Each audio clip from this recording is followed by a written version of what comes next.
unnecessary vlog. Today's the day, you guys. And I feel it's so bittersweet. It really is, because I have been nurturing and taking care of this plant. I mean, ever since it was just a tiny little sprig, and it was in a tiny little container, and I grew it up, and I would carry it around with me. I would talk to it. So this is so bittersweet for me, because now look at her. And to chop her all down just seems so brutal. But that's the nature of the game. That's what you do. You know, just like with corn or anything else, you harvest it up at the end of the season, and then you start fresh in the spring. And that's what I'm going to do. I already got a above ground garden. Isn't there a different word for that? Like where you have the wood slats on the ground, and then you fill it in with dirt. So it's like a garden, but it's not like in the dirt. It's like a raised flower bed. That's what I'm thinking of. I built a raised flower bed that in the spring, I'm going to get a bunch of little babies. And so hopefully, ideally, I'll have triple what I have this year. We'll just see how it works. And I don't even know if this is going to work. We'll see, you guys. I've never done this before.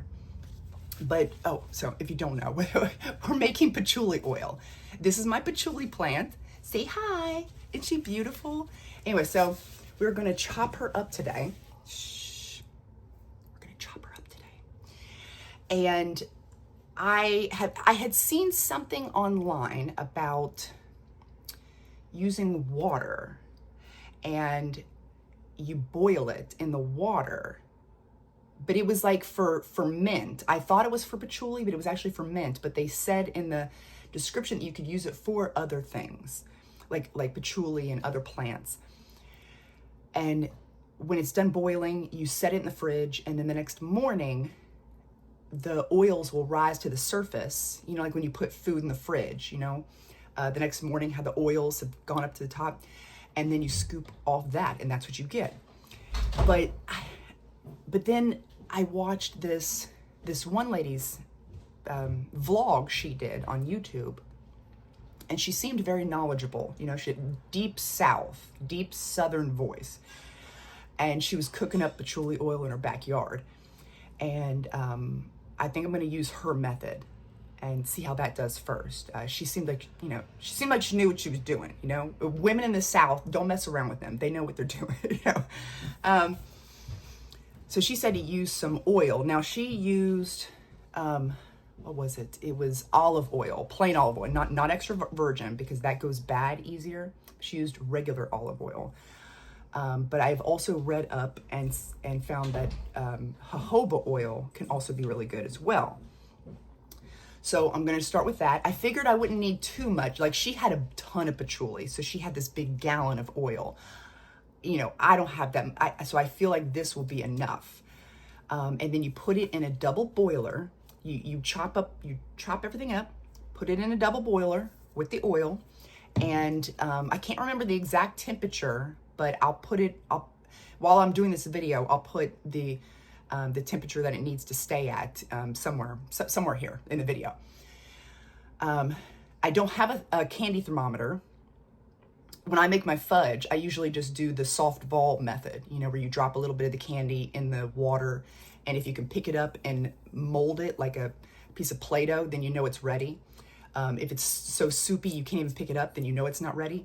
That's what I usually do to gauge my candies. So I don't use a candy thermometer, but I do have a reptile thermometer. It's like one of those thermometers that you it's a gun, and you click the button and it tells you what the temperature is. So that's what I'm going to use. I'm going to use a reptile thermometer to make sure that the temperature doesn't get too high, but make sure it's also not too low either. I'm going to keep in that sweet spot. And apparently it's supposed to cook and cook and cook and cook and cook for forever until it's done. So we'll see. So by the end of this video, it will probably be late into the evening, I assume. And then after it's done, then you strain it out a couple times to make sure you get all the little particles out. And then you have your patchouli oil. So that's what we're gonna do today. Again, this is gonna be a learning experience. I've only got one shot at this. So if I mess it up, I mess it up. But at least we'll learn something and we'll know better for maybe next time, you know? Oh, and then, okay, so yeah. So I also bought, so what am I putting the oil in? You're probably asking. Well, so this is 8 fluid ounces. And so I gauged this, and I bought these 2 bigger containers, and I think they said these were 100 mil. Yeah, these are 100 mil a piece. So 8 fluid ounces, that's 236 milliliters. So 100 milliliter in both of these. And then I should have some left over to fill up a couple of these 10 milliliter, oh my goodness, milliliter roller. I bought this kit off Amazon where they're little roller balls that you can make. So, and I made sure to put it in like a tinted, glass, so it would last longer. So yeah, we'll see what happens. Don't forget to like and subscribe.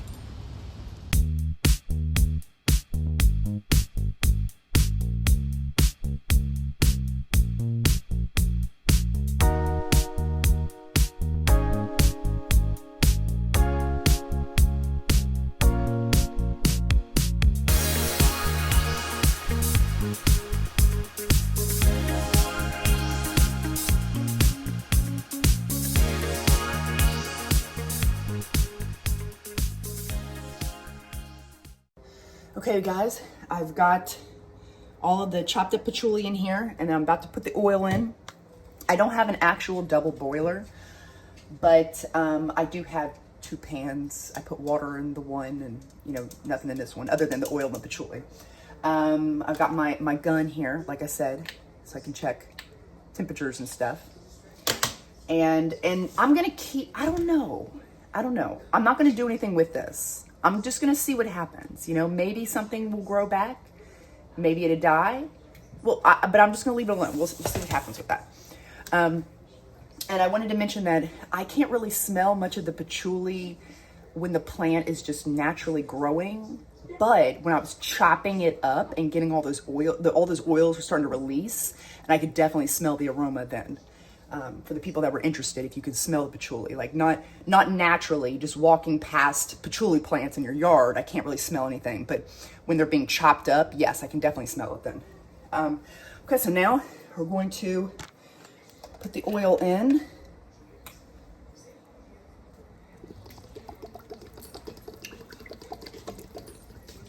And I'm gonna stir it up and make sure it's all really nice and soaked. Honestly, I probably could have used 2 of these. I figured one of these would be enough because I didn't think I had that much patchouli. But actually, I probably could have used 2 of these, or at least 1.5. So I'll keep that in mind for next year. But so I could have made maybe more oil. But that's okay. That's okay. We'll know. This is all a learning experience for what to do for next time. So now I'm just going to stir it up. And I'm just gonna make sure it stays at the right temperature. And basically, I'm just gonna let this just cook all day. I may move it to the back burner if I need to cook dinner for my family. Sometimes my children do like to eat, but I'm gonna make sure I tell them this is not food. This is not food, do not eat this. So yeah, I can smell it in here. Yeah, I'm loving this. So if this turns out how I'm smelling now, it should absorb into this oil, and we should have patchouli oil. We'll see. I have an update for you guys. So I've been doing this since around noon-ish, and it is now. Don't look at that timer. That timer's off. Our electricity has been flashing on and off all day. I don't know if I need to call an exorcist or an electrician. I'm not sure yet. We'll find out. But it is now 6:30, and and I have to come back to this every 20 so-ish minutes and check the temperature. Because it keeps on like either going really too, like almost a little bit too high or almost a little too low. Like, so, and I'm trying to keep it in that nice bubble. So I have to keep on adjusting the temperature throughout the day, just depending. And I'm gonna let it go. She let it go all night long into the morning, like all day, slept through the night, went through all day the next day, and then she was done. Like I can't do that because like I gotta go somewhere tomorrow and I gotta sleep tonight. Like I'm not gonna leave this going overnight, especially because sometimes the temperature gets too high and I gotta turn it back down, and then it gets too low and I gotta turn it back up. So yeah, just every 20 minutes I've been coming over to it, stirring it, and then just checking it, you know, to see what I need to do. But yeah, like it definitely smells very patchouli-ish when you put your nose in the pot. So hopefully this works. We'll see. But yeah, so that is my update so far. It is late. I am tired, but I don't feel like it's quite ready yet. So I'm gonna let it sit overnight. Not cooking or anything. I've got it here, and I'm just gonna let it just sit overnight. I mean, it can only help, right? Like soak in more, you would think. I don't know, we'll find out. I'll let you know what happens tomorrow. Okay guys, it is the next day. I just got the girls in the school bus, and now I need to get ready to go. I've got some errands I gotta run, but I'm gonna go ahead and drain the oil and put it in the jars, and then later today when I get back, we'll do a final talk about them.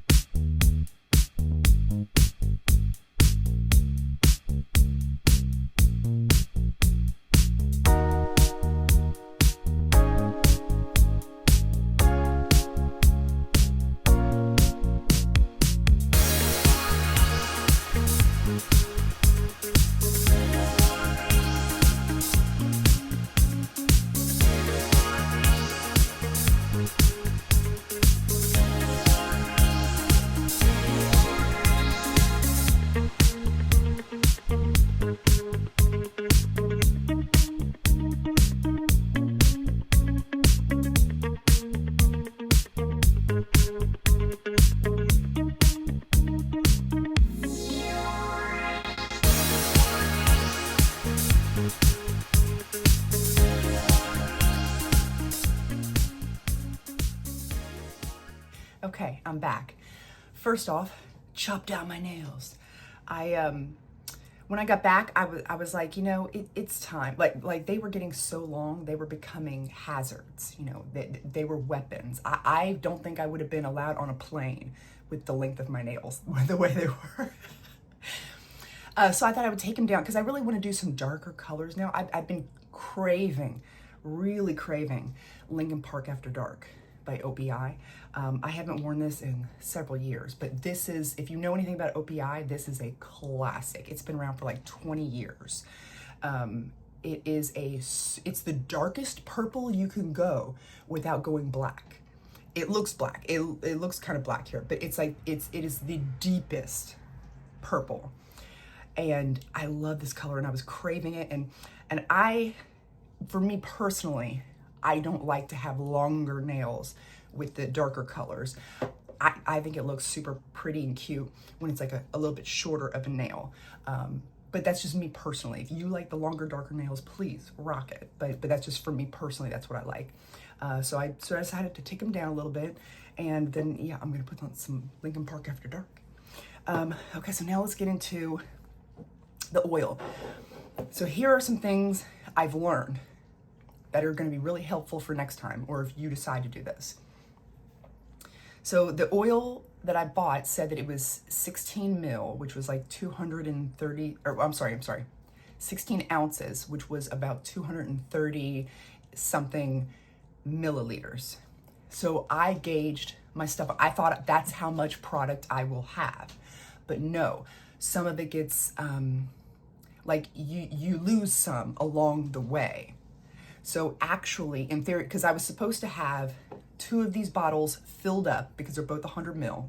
So both of these would have been filled up to the brim, and then I would have had some extra to put in some 10 ml bottles. But as you can see, this is how much product I actually got. So 230-ish ml got me about 150 ml of oil. So that, you know, let's just put that in our brain. So we remember that for next time. And so how does it smell?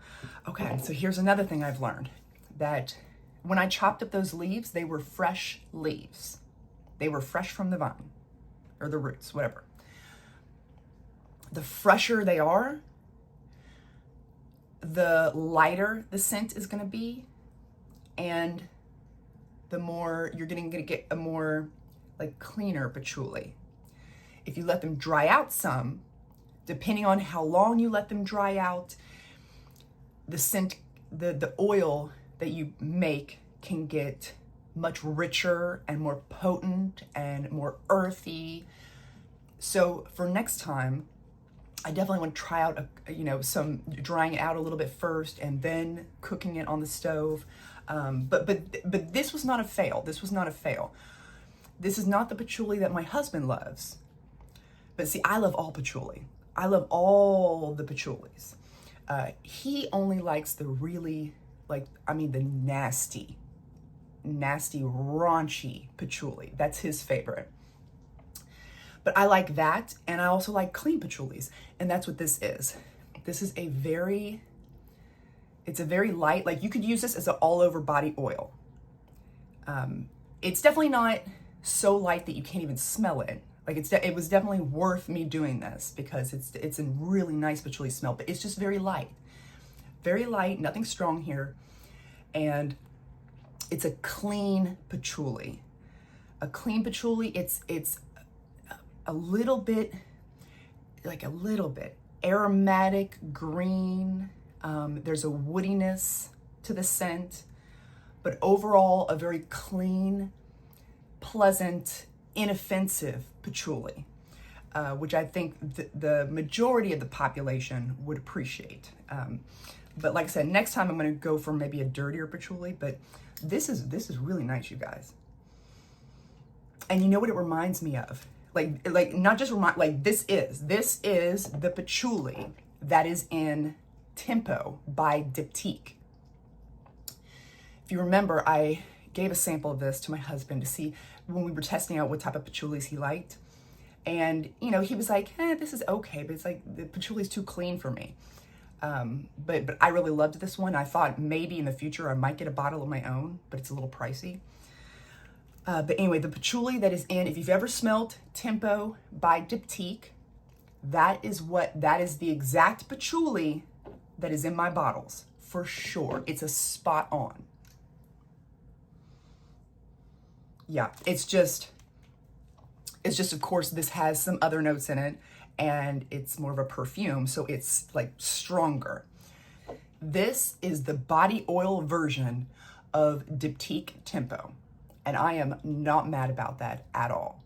Like, I could rub this all over my body and then spray myself down with a couple little spritzes of this, and I would be smelling amazing all day.